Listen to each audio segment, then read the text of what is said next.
Hey everybody, I'm Michelle.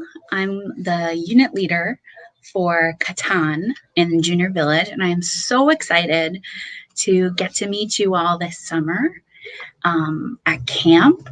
I'm reading one of my favorite books tonight. It's Corduroy. And actually, this copy was my copy when I was a little girl. And when my son was born, I read to him from this copy too. So I thought this would be a great book to share with you.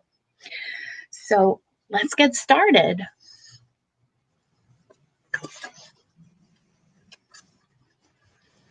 Corduroy, Story and Pictures by Don Freeman. Corduroy is a bear who once lived in the toy department of a big store. Day after day, he waited with all the other animals and dolls for somebody to come along and take him home. Closer. See him with all the other dolls.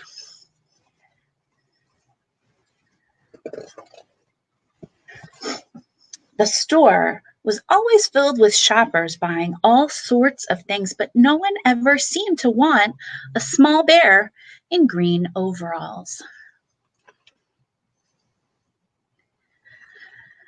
And one morning, a little girl stopped and looked straight into Corduroy's bright eyes.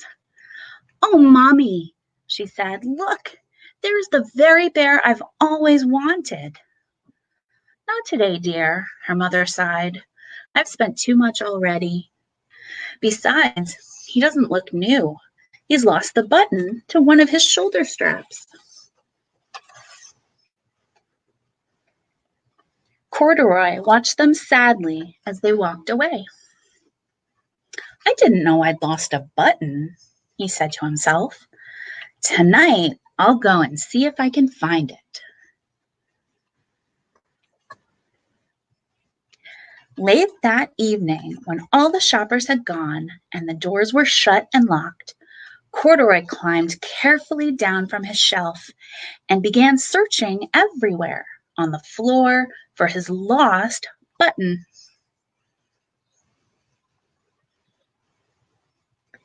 Suddenly, he felt the floor moving under him. Quite by accident, he had stepped onto an escalator, and up he went. Could this be a mountain, he wondered? I think I've always wanted to climb a mountain. Me too. I love this story too. He stepped off the escalator as it reached the next floor, and there before his eyes was a most amazing sight. Tables and chairs and lamps and sofas and rows of beds. "This must be a palace," Corduroy gasped. "I guess I've always wanted to live in a palace." He wandered around, admiring the furniture. "This must be a bed," he said. "I've always wanted to sleep in a bed." And up he crawled onto a large, thick mattress. All at once, he saw something small and round. "Why, here's my button," he cried, and he tried to pick it up. But like all the other buttons on the mattress, it was tied down tight.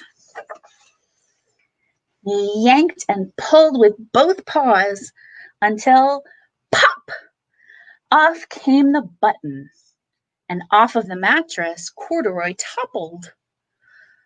Bang! Into a tall floor lamp.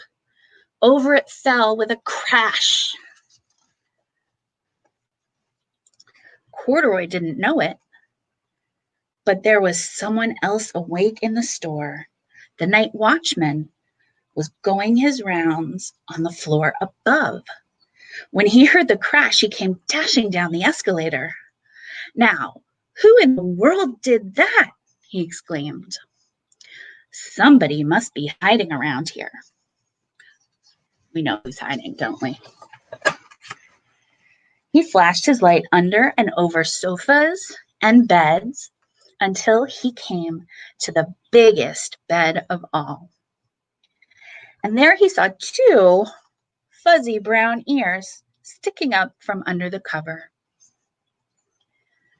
"Hello," he said. "How did you get upstairs?" The watchman tucked Corduroy under his arm and carried him down the escalator and set him on the shelf in the toy department with the other animals and dolls.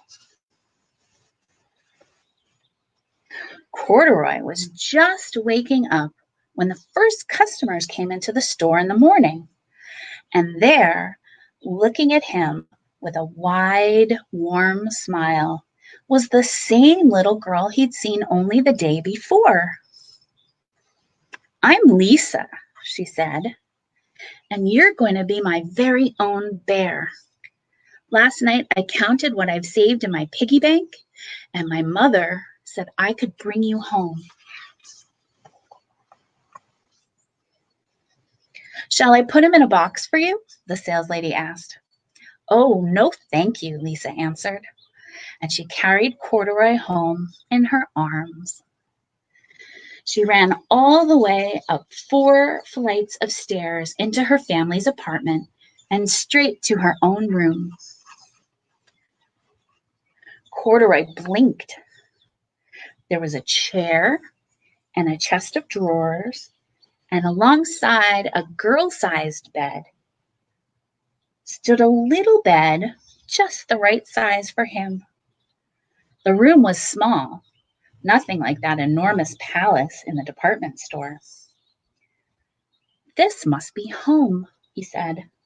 "I know I've always wanted a home."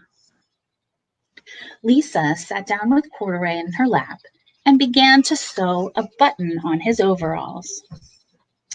"I like you the way you are," she said, "but you'll be more comfortable with your shoulder strap fastened."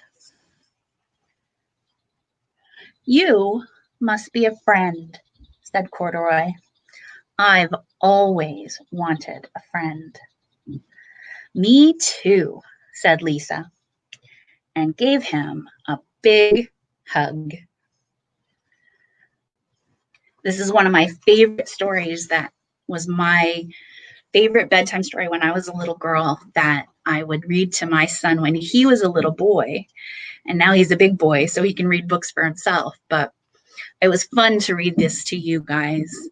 I hope to see everybody really soon. And I can't wait to meet you in person. Thank you.